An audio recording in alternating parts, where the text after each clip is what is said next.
Hello everybody and welcome to Game A Dayer. It is day 175 here on Game A Dayer. My name is Step and it is a Sunday today. So of course it is a story time on this beautiful Sunday evening. And we are going to be playing Everlasting Summer. Everlasting Summer is a visual novel loved by many. Apparently. It has very positive reviews and is available on Steam for free? I wasn't aware that this was a free-to-play game. Oh well, it's a story game, so we are going to play it today. Okay, here we are.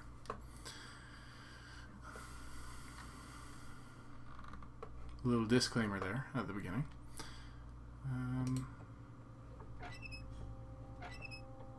Oh, that's cute. Alright. Information? Neat.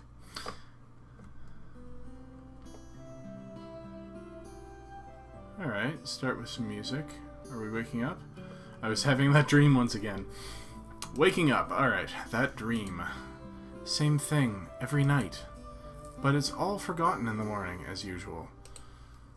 Maybe it's for the best. How do you know it's the same dream if you always forget it? Only a glimpse of a memory will remain, of gates half opened, as if inviting me somewhere, with two frozen stone pioneers standing close by. And also that strange girl, who keeps asking me.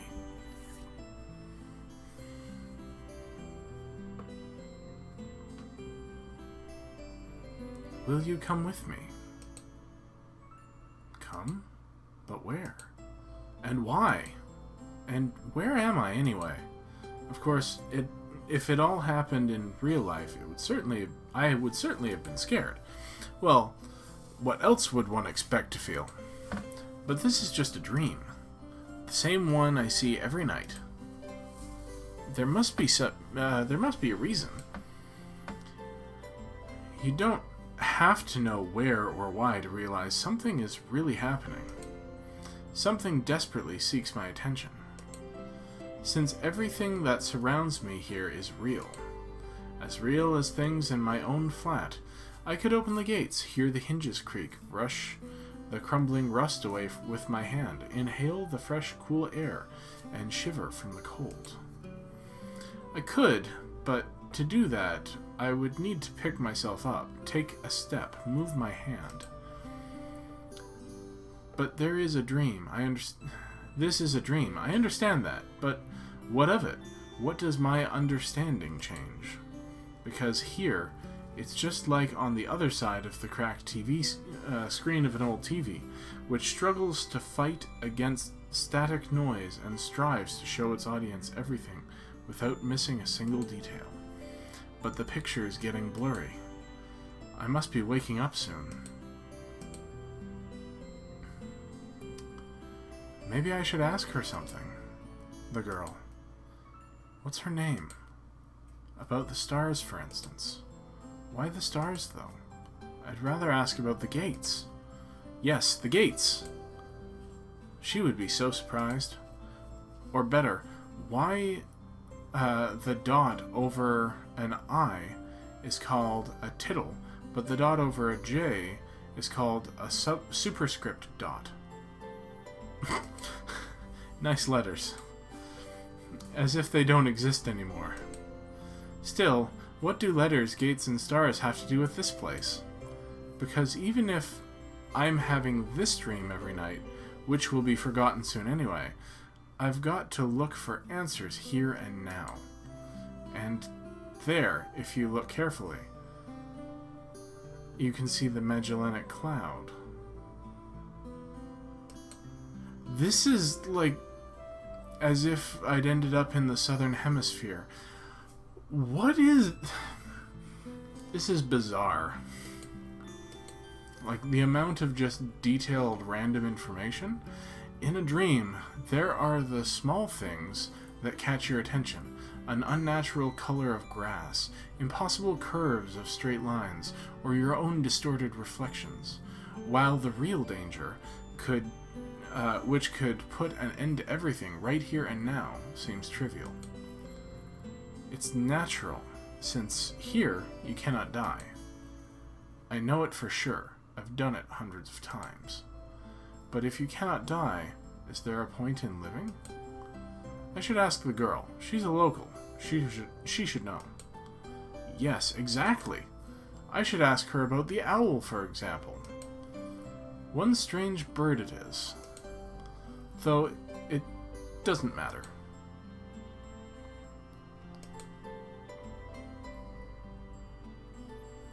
Will you come with me? And every time I have to answer. It's the only way, otherwise the dream will never end, and I will never wake up.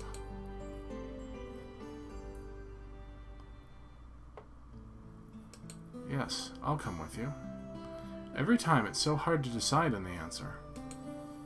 Where am I? What am I doing here? Who is she? And why does so much of my life depend on this answer? Or maybe it doesn't. It's just a dream after all. Just a dream.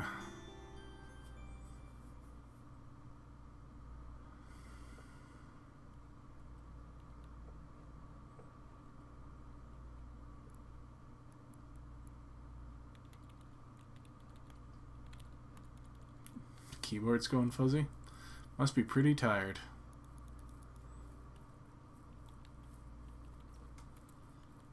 Huh. 4chan.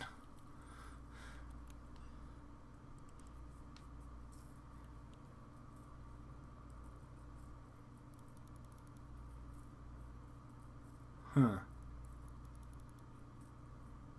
The computer screen started at me as if it were alive. Stared at me as if it were alive.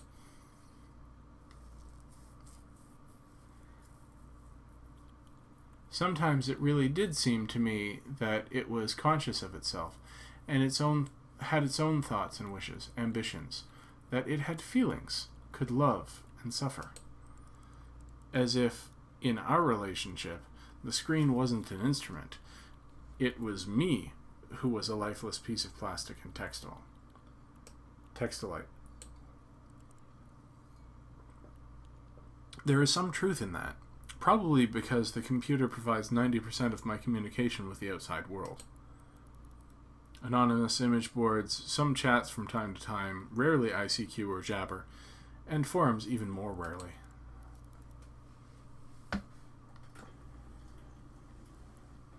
People on the other end of the internet cable simply do not exist. All of them are simply creations of its sick imagination, an error in the source code or a kernel bug, which started living a life of its own.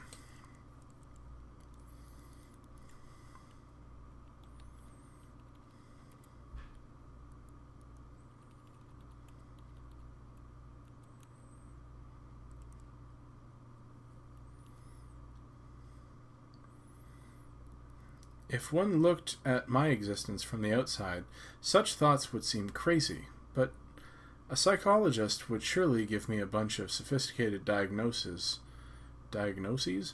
and maybe write me a doctor's referral to the loony bin. I have a feeling this game is going to be a slow burn.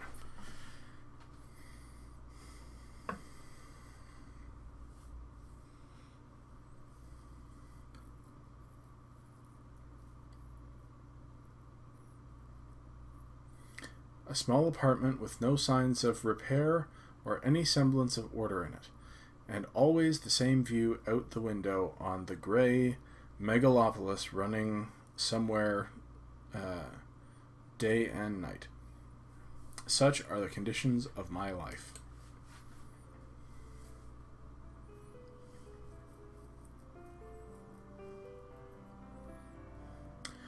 Well, of course, it didn't all start like this. I was born, went to school, and finished it, like all the others. I was accepted at a university where I spent a year and a half trailing behind and struggling. I drifted through several jobs. Sometimes it was working out quite well. Sometimes it was even getting decent money for it. I was even getting decent money for it. But it all felt like it was not mine, as if from another man's biography. I wasn't living life to its fullest. It was looping over and over in monotonous circles. Like in the movie Groundhog Day. It's just that I had no choice in how to spend my day, and every day repeated itself, the same vicious spiral. A spiral of emptiness, misery, and despair. God, get over yourself. For the last few years, I just sat in front of the screen all day. Sometimes there were menial jobs. Sometimes my parents helped me. All in all, I was able to provide for myself. No wonder, really, since my needs are quite minor. Hardly ever leave my house, and my communications with other people almost exclusively consist of online correspondence with the Anonymous, who has no real name, no gender, and no age. So, in brief, a quite typical life of a quite typical antisocial person of his time. Kind of Donnie Darko on a minor scale, without doomsday-related visions. That's dated. Maybe some highly respected author will write a novel about me, and it will become a contemporary classic of modern literature. Or I will write one myself.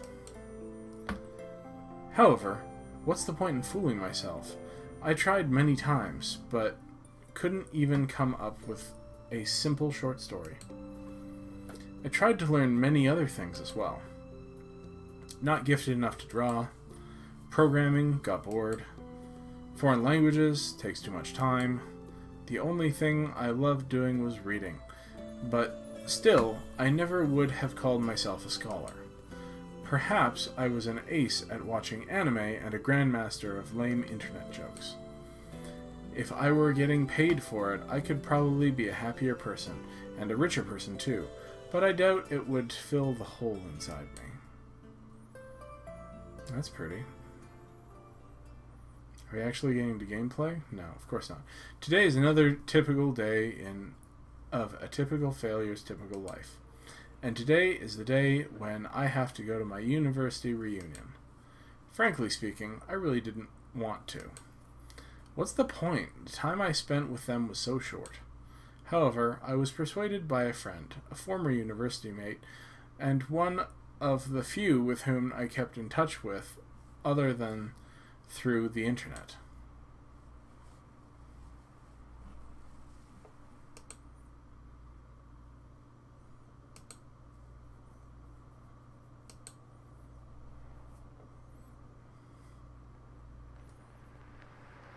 Okay. Comic book pages.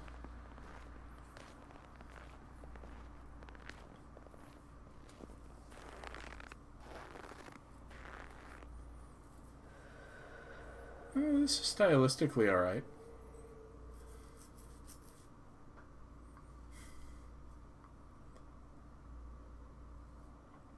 A frosty evening. Bus stop. Waiting. I never liked winter. Though hot summer is not my best season, not my season either. It's just that I see no reason to point out any particular time of year. It doesn't matter much what the weather is outside when you stay home 24/7. The bus today was running so late that I was about to curse it all and spend my last few hundred rubles for a taxi. The idea of just returning home didn't cross my mind for some reason. As usual, millions of thoughts flew through my mind, but there was not one single useful one to seize on. Such a thought that you could bring into existence, give a shape, turn into an idea, and put into practice. Maybe I could start my own business. But where would I get the money from? Or maybe I could go back to working in an office. No way. Maybe I should try freelancing. But what skills do I have, and what who would want me after all? Getting this was originally Russian or Czech or something. I suddenly remembered my childhood. Okay. Or rather, my teen years, the time when I was 15 to 17 years old. Why exactly those years? No idea. I guess it's because back then, everything was much more simple. It was easier to make decisions. So complicated now and so simple then. Waking up in the morning, I knew exactly how my day was going to pass, and I always eagerly looked forward to the weekends, when I could get some rest and have some time for things I liked: computer, football, going out with friends. And then, at the beginning of the next week, I'd take up my studies again. Back then, there were no such worrying questions like why, who needs it, what will change if I do it, or what will not change.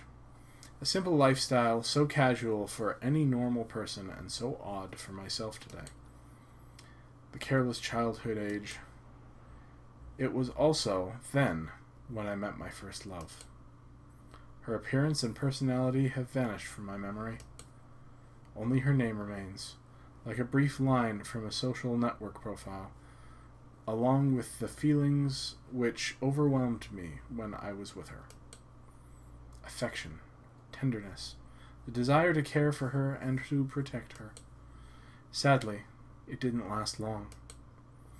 Today I can hardly imagine something like that happening. I would probably like to meet a girl, but I don't know how to start a conversation, what on earth to discuss, and how to attract her. Well, I haven't met any suitable girls for a long time. But where could I meet one anyway?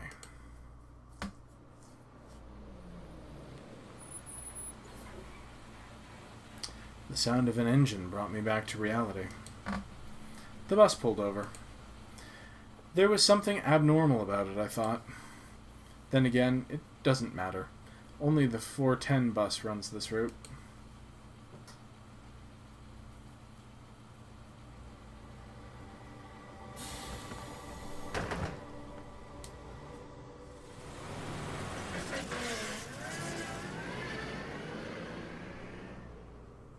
Streetlights pass me by. It's as if their cold light sparks inside of me, trying to ignite feelings long dead. Or maybe not ignite, just awaken them. Because those feelings, they have been living in me for a long time, slumbering and waking up again. The driver's radio was playing some very familiar tune. But I wasn't listening to it. I was watching the cars passing by through the fogged up windows. Because people are always rushing somewhere, chasing something they need, stuck in their own little worlds. Why would they care about mine? They probably have their own serious problems, or maybe they just have much easier lives. You can't know for sure, since all people are different. Or are they? Sometimes someone's actions can easily be predicted, but if you try to look inside his soul, you only see impenetrable darkness. The bus was approaching downtown, and my thoughts were interrupted by the bright city lights. Hundreds of billboards, thousands of cars, millions of people. I watched this light show, and somehow I got terribly sleepy. My eyes closed for just a moment, and then... Oh yeah, at the gate. Was that prologue? That was prologue. Alright. We get to see an anime-esque intro.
I don't know how to say that. Okay.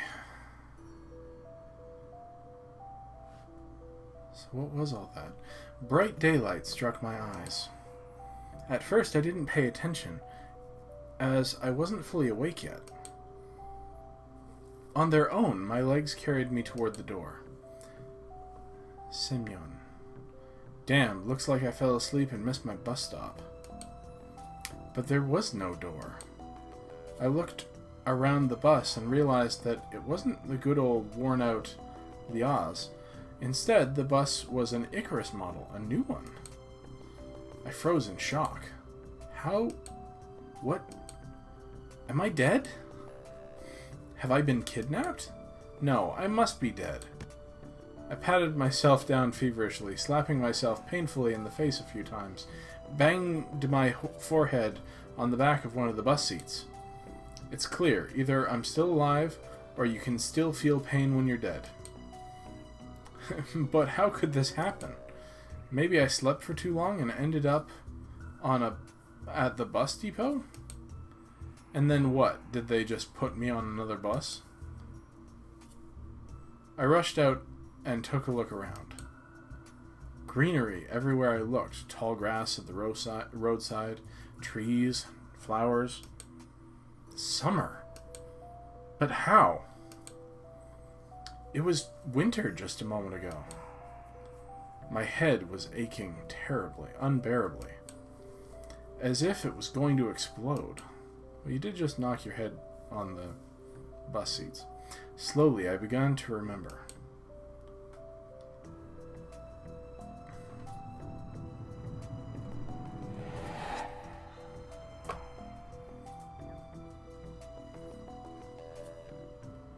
What are you remembering? A long road running off into the distance. Forests, plains, fields, lakes, forests again. I forgot about swamps and islands. I think I was sleeping, but then how can I remember all of it? And then, a gap. Some girl leaning over me. She softly whispered something in my ear. And then a gap again.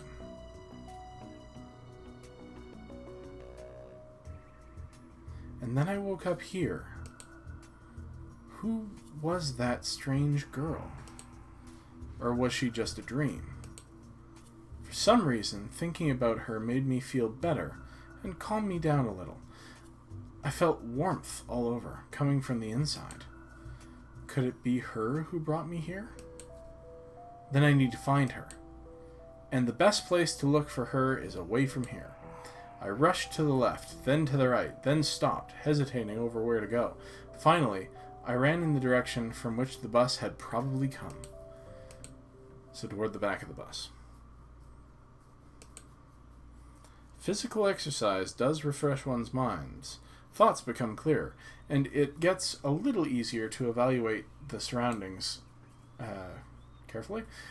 Not in my case, however. I was sitting on the roadside, wheezing and trying to ease my sore throat by gulping breaths of hot air.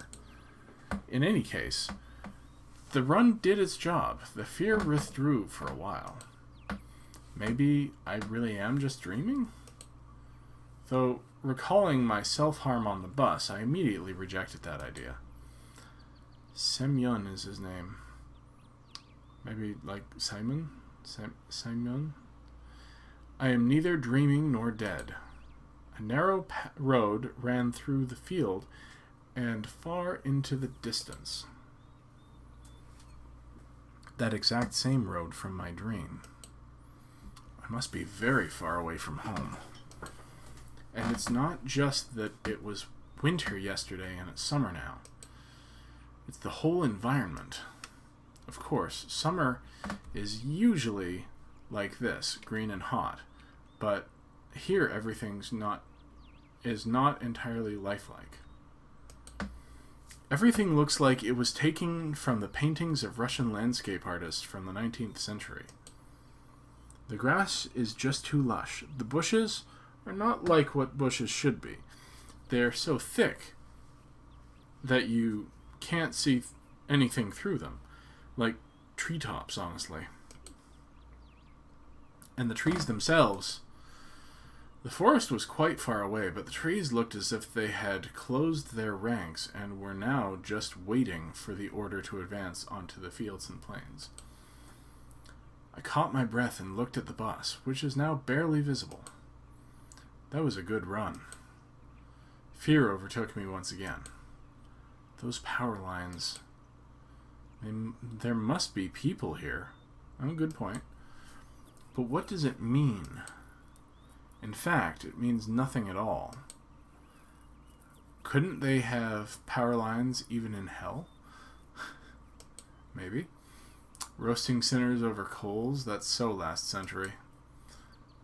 I must have reached the point of no return, after which you should either lose your mind completely or finally try to understand what is going on. And while I still have a choice, I should pick the second option. Good plan. I slowly headed back to the bus.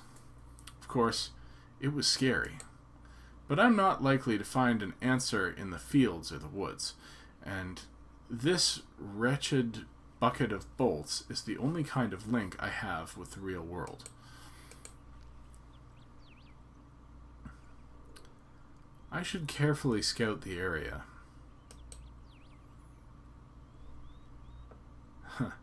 Sovyonok means owlet.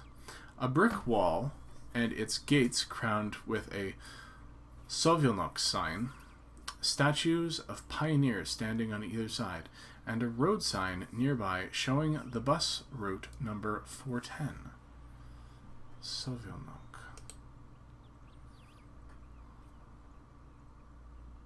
Is that what that is? Kabahok? Sovyonok? Semyon?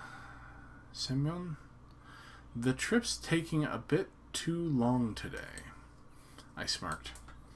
A person may start acting inappropriately in extreme situations. Something like this is probably happening to me now. This place didn't look abandoned at all. No rust on the gates, no damage to the walls. Sovyonok. What could have a name like that? Judging by the pioneer statues, it could be a kid's summer camp. Camp Owlet? Yeah. Moreover, it appears to be open. Of course, the simplest explanation, logically speaking, explains nothing at all. The strange girl, the altered bus, summer, the pioneer camp. Thousands of theories went through my head instantly, from alien abduction to lethargic sleep, from a hallucination to a time and space shift. None was worse than any other, but there was really no way to pick a single one. Then it occurred to me, I can try to make a phone call. I took out my cell phone and dialed the first number from my contact list. But instead of signal strength bars, the screen was showing a thick cross. Alright, there may be no signal in such a remote place. Though I cannot be the only one who came here. Buses don't drive themselves. That's a good point. I examined the bus from all sides to make sure that it wasn't a hallucination. Bits of dirt on the bottom, some rust here and there, faded paint or worn out tires. No, this is definitely a very ordinary Icarus. Yeah, exactly the kind of bus which takes you to places beyond your understanding if you carelessly fall asleep. I gave a nervous chuckle. It came out by itself, sporadically. Because this wasn't the right place or time to laugh. But where on earth is the driver? I cautiously sat down on the curbside beside the bus and started to wait. Waiting isn't going to do you any good. My patience didn't last long. My anxiety seems to have reached its peak, and I started to go slightly mad. I'm going slightly mad. In such a situation, anyone would have probably felt something similar. Aliens and parallel universes were gone from my imagination, leaving only void and darkness. Is this how everything will end? How my life will end? But I wanted to do so much. There were so many things that I had no time for yet. I was overwhelmed by the idea. This was definitely the end. But why? It's not fair. Surely I'm no worse than anyone else. God, why?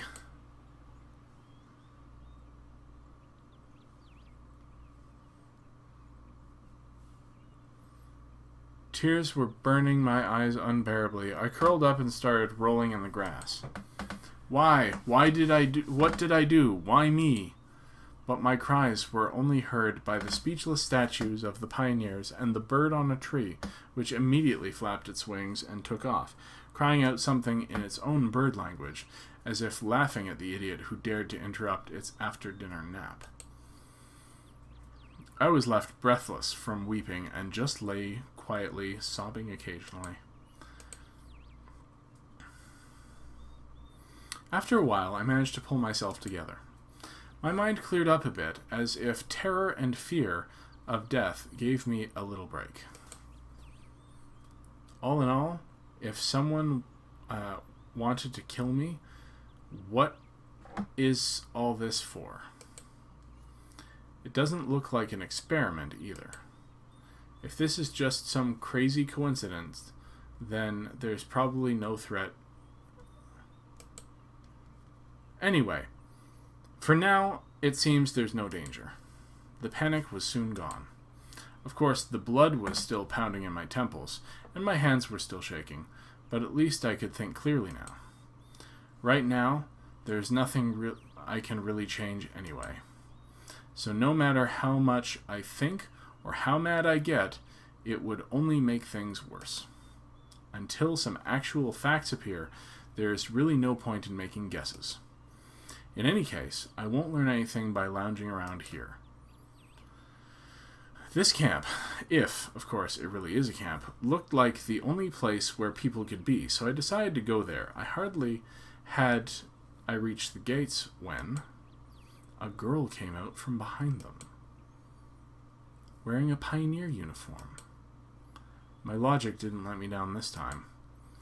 Then again, a pioneer uniform from the 21st century. In the 21st century. Then again, a girl here. Remember these kind of outfits from Cub Scouts? I froze, unable to take a step. I felt very much like running away. Running as far away as I could from this place, far from the bus, gates, statues, and far from this bloody bird with its siesta. Just running, free, like the wind, faster and faster, waving to the planets passing by, winking at the galaxies, running, becoming a pulsar ray, and turning into vestigial radiation, running to face the unknown. Run no matter where, as long as it is far away from this place. Meanwhile, the girl came closer and smiled. I could not help but notice her beauty, even though I was trembling in fear. Human instincts work independently of consciousness, and while only 5% of the brain is responsible for cognitive processes, the remaining 95% are always busy sustaining life, and in particular, ensuring stable functioning of the hormonal systems. I desperately wanted to get less complicated and stop thinking in formal quotes from an encyclopedia, though my thoughts appeared one by one, being stupid, out of place, as if taken from an internal monologue of a hero of some junky softcover crime fiction book. You're not wrong. You just cut through the crap and figure out where you are. A pretty Slavic face, long braids that looked like 2 armfuls of fresh hay, the blue eyes you could drown in. Hi, you must have just arrived? Do not reply. Reply. Yeah. Alright then. Welcome." She smiled broadly. Strange. It looked as if I had just a normal girl in front of me. Bah, I shouldn't have returned here. The woods and fields seemed better. But what shall I do next? Try to speak with her as if she was a human, or run away, or what? The blood was pumping unbearably in my head, tearing it apart from the inside. A little bit more, and the poor pioneer girl would be splattered with the gruesome contents of my skull. So angsty. What's so funny about that? The girl looked me over. It sent shivers down my spine, and my knees started to tremble. Nothing. Great, then. Great? What's so great about that? Suddenly, a thought crossed my mind. To hell with it all. Forget about the bus behind me, the fact that it was winter yesterday and summer today. I wanted to rip off my itchy sweater and just accept that all this is actually happening. Everything is as it should be. All this is for the best. Would you happen to know? You should go to our camp leader. She'll tell you everything. Look. You go straight ahead to the square, then turn left. You'll see several small cabins. She pointed at the gates, as if I knew what was behind them. Well, you have to ask someone where Olga Dmitrievna's cabin is. Dmitrievna is a patronymic, a derivative of the person's father's name, in this case, Dmitri, put by Russians after the person's first name as a sign of respect or formal address. So, daughter of Dmitri. Got it. Olga Dmitrievna.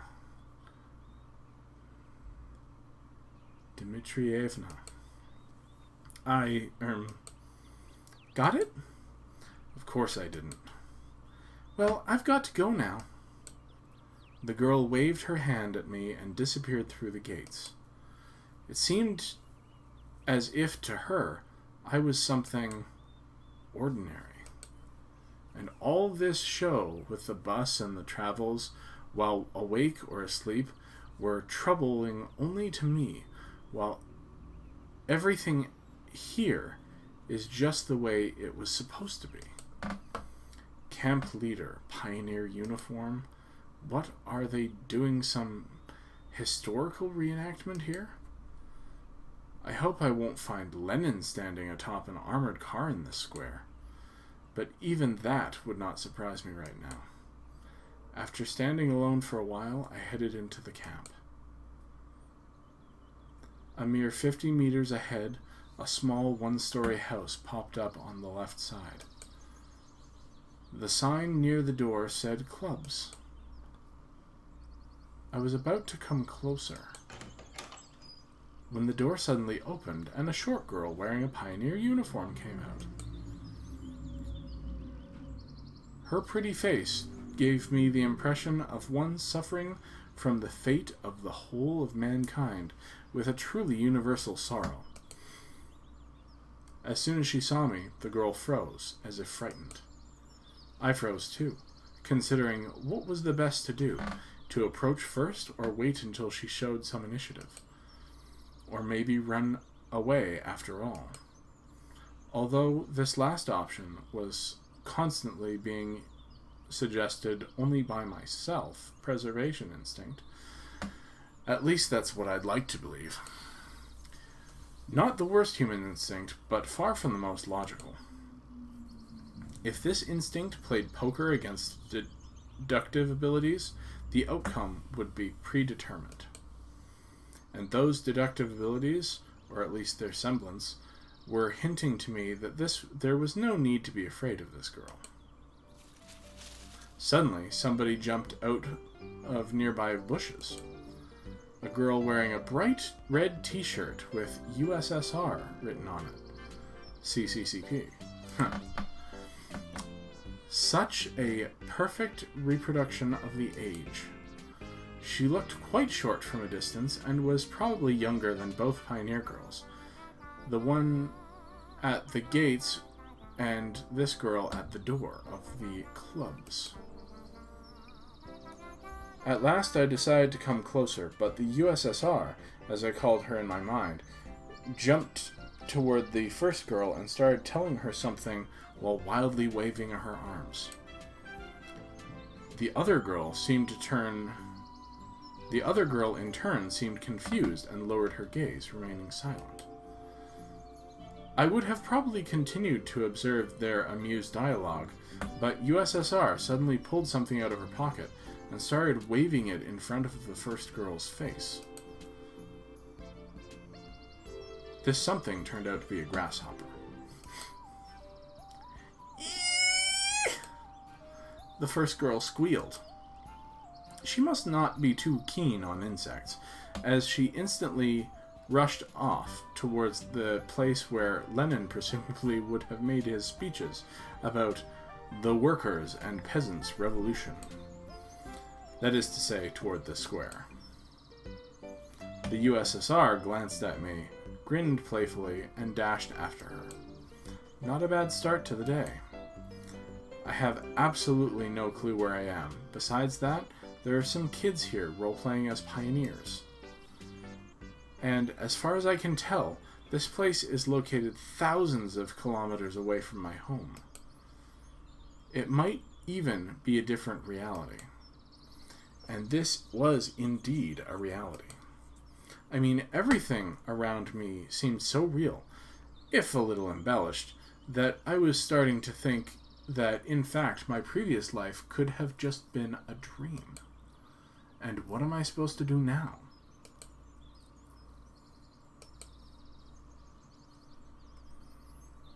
I was picking at the cracked pavement stones with my shoe and staring aimlessly at the club's building. Just few more seconds before I have to come up with a decision. That's when I recalled myself rolling on the grass, weeping. I cringed in disgust. Perhaps it's another instinct. When all energy for whimpering and self-pity is used up, the body either goes into hibernation or mobilizes its reserves. Mine seemed to have chosen the second option, because out of the blue I found the determination to figure out what was going on. So this is obviously translated from another language. The style of writing, maybe someone can tell me in the comments if it's cultural, because I'm having difficulty digesting so much angst.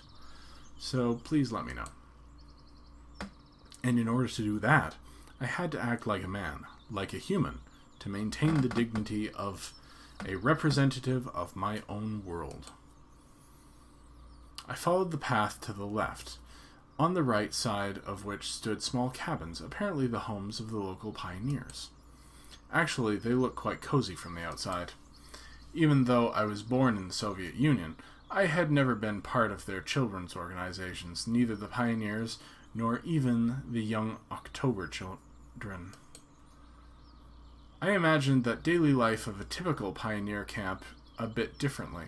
Huge barracks with long rows of metal bunks, wake-up calls at 6 o'clock played by a siren, 1 minute to make your bed, then joining the formation at the drill square. Or wait, could I be confusing that with something else? Suddenly, something struck me on the back. I staggered, but remained on my feet, turning around to prepare to fight heroically for my life. But all I found was another girl standing before me. My mouth hung open in surprise. "Pick your jaw up off the ground." I closed my mouth.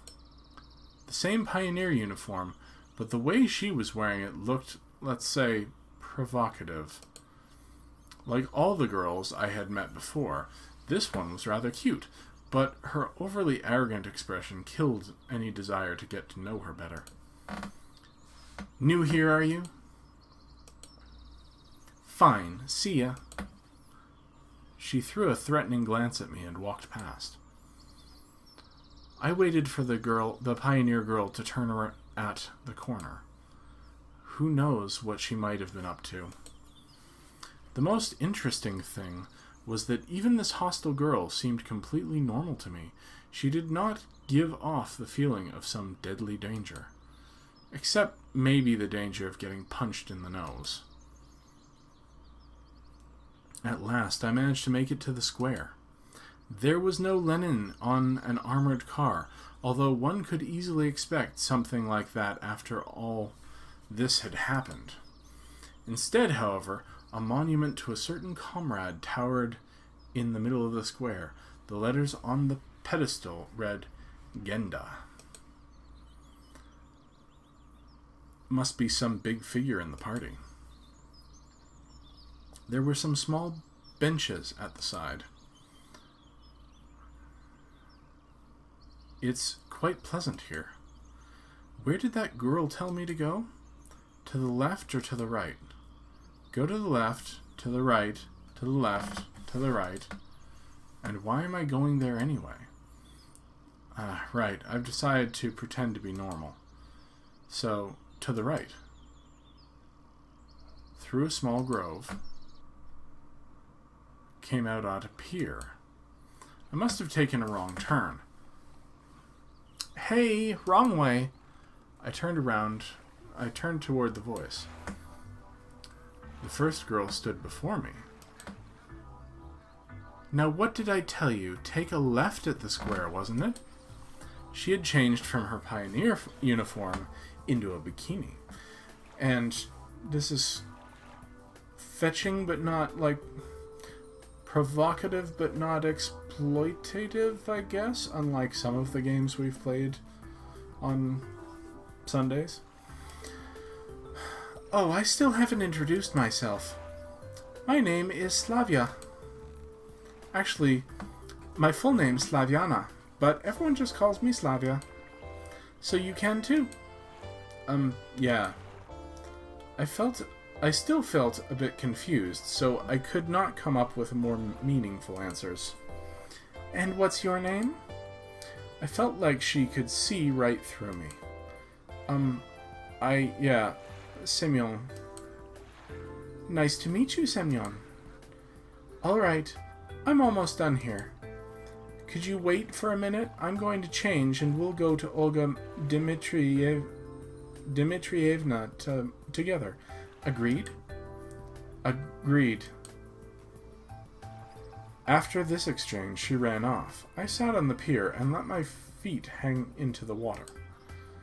I was wearing heavy winter boots, but in such weather, there was nothing wrong with getting my feet wet. Furthermore, it let me cool myself a little. Looking at the river, I was brainstorming and processing everything that had happened. If this is some kind of conspiracy, it's a weird one, even too friendly at times. No, it really looks more like a random event. Some entirely incomprehensible random event. Shall we go? Slavia was standing beside me, dressed in her pioneer uniform again. Let's go. I've been here for a very short time, but of all the people I've met, she looks the least suspicious. However, the fact is already suspicious itself. We walked to the square. The USSR girl and the girl who hit me on the back were there, chasing each other. Is this some kind of game they're playing? Uliana, enough running! I'll tell everything to Olga Dmitrievna. Aye aye, Captain. I decided not to question Slavia for a while about what was going on or the local residents. Better meet with this mysterious Olga Dmitrievna first. Sounds like she's the boss here. We walked past the row of almost identical cabins, some of which looked like fat beer barrels, while others looked more like household sheds. Finally, Slavia stopped in front of a smallish one-story cabin. It looked like an artist's painting. The faded paint, chipped here and there with age, was sparkling in the sun. The window shutters, slightly ajar, were swaying almost unnoticeably in the wind, and huge lilac bushes were growing at the sides. It seemed as if this ramshackle hut was drowning in a storm of purple silk, and the lilacs, like some elemental force, were inexorably destroying the troop's leader's house. "What are you standing around for?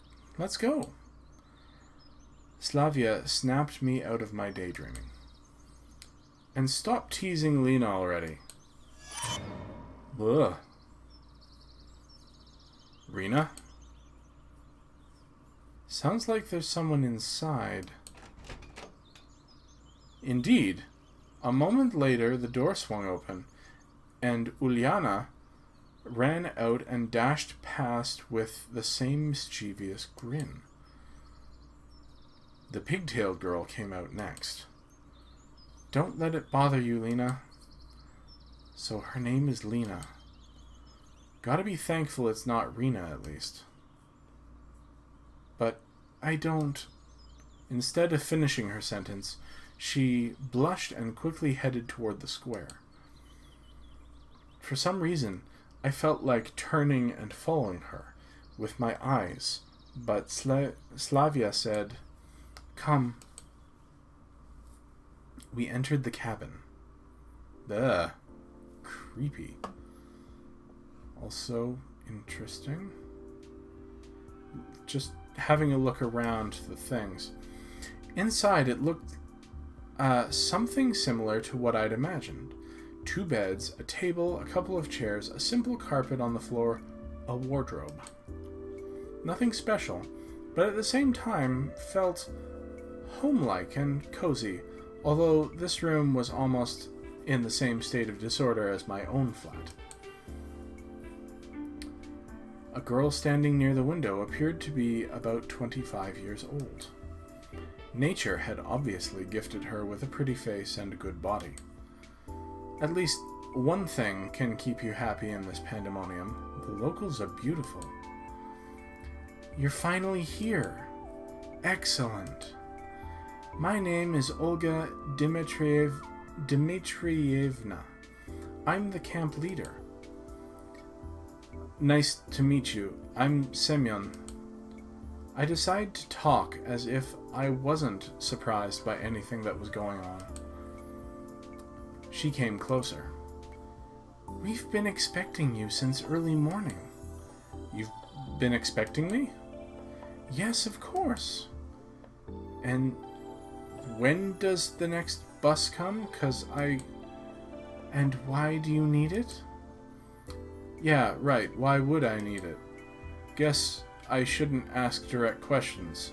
The people here may react to them quite unlike how I'd prefer. And I doubt I'd get any answers." "No reason, just curious." "By the way, where am I? Where are we exactly?" "Our mailing address, I mean. I wanted to send a letter to my parents to tell them I got here fine." For some reason, I had the desperate idea that if I played along, I would find something out. "Oh, but your parents called just half an hour ago. Sent their regards to you." Now that's a surprise. "So, can I call them? 'Cause I forgot to tell them something before I left." "No." She gave me a sweet, spontaneous smile. "Why not?" "We don't have a phone here." "Then how could my parents make a call to here?" "I've just come back from the district central town. I talked to them there." "Ah, so that's how it is. And can I somehow get to the town?" "No." She kept that same smile. "Why not?" Because the next bus only comes in a week. I decided not to inquire how the troop leader managed to get here and back.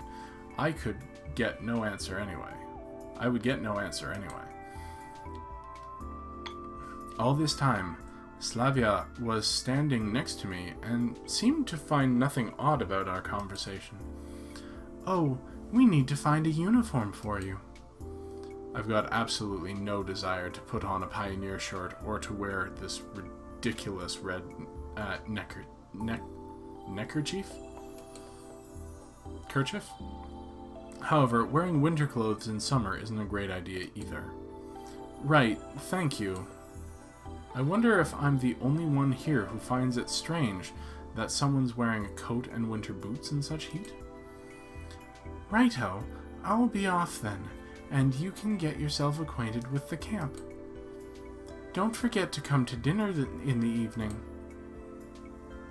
Having said that, she walked out of the cabin. No, walked is not the right word. She rushed out. I ended up alone with Slavia. I must go too. Got things to do. Take a walk. Look around the camp a bit. See you in the evening. If there's no threat or catch to this, then this reality, as embodied by Slavia, becomes more and more appealing. For the first time today, I realized that it was awfully hot here. Although obviously my winter clothes were to blame for that. I took off my coat and dropped it onto the bed. My pullover followed it. I was now wearing only the shirt. That's much better. All I could do now was follow their advice and go look around the camp. I'll try to find something out in the meantime. Passing the local residential district, I saw a pioneer guy coming my way. Oh, there are males here. I thought this was going to be another girls-only character game. And it was really a pioneer guy, not a pioneer girl. Apparently there are men in this kingdom of Amazons. Hello, you're here. You're new here. You must be Semyon, right? And how do you... Everyone knows already. I'm electronic, by the way. The real one. You can call me that. Electronic, the real one. Things were going from crazy to completely insane. Electronic was a robot character appearing in a popular Soviet film and book series. He looked like an exact copy of a school kid called Sergei Chizikov. Alright. Uliana also calls me Cheesy. Cheesy? On toast with mushrooms. Because my last name is Chizikov. I see. Let me show you around. I accepted his offer, as it would have taken much longer to get to know this place alone. Fine, let's go. We ended up at the square again. As if this place was all there is to the camp. Lena was sitting on one of the benches, reading some book. Electronic confidently approached her. Hello, Lena. Meet the new guy, Semyon. He started briskly. Hello. Well, you could say that we've already met, in a way. Yes. Voice. Yes. She looked away from the book for a moment, glanced at me, blushed, and then went back to reading, as if not noticing that we were still here. Alright, let's move on. I was at first surprised that meeting this girl was reduced to a couple of words, but then I thought that it was better this way. Electronic's vigorous activity did not fit well with Lena's shyness. Let's go. Next we came to a building which I instantly identified as a canteen. And this here, I know, this is where you consume organic food. Yeah, something like that. on the canteen's porch stood the unfriendly girl who hit me on the back earlier. At the sight of her, my joking mood vanished in the blink of an eye. Really, now is not the best time to be pulling this guy's leg, even though he is quite hilarious. First I need to figure out what's what here, or at least where I am. Her, over here, that's Alisa Divashevskaya. Sorry about trying to not butcher this.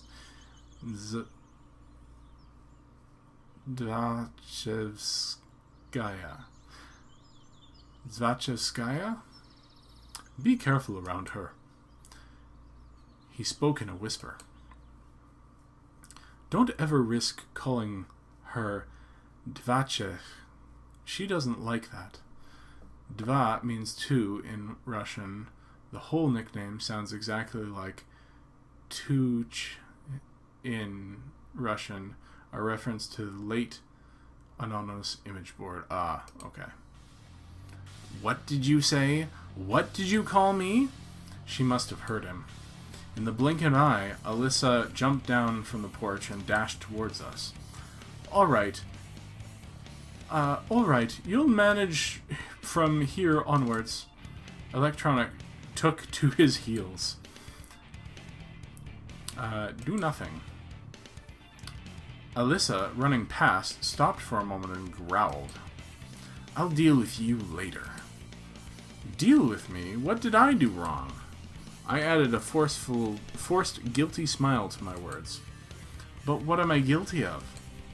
She made no reply and carried on chasing Electronic.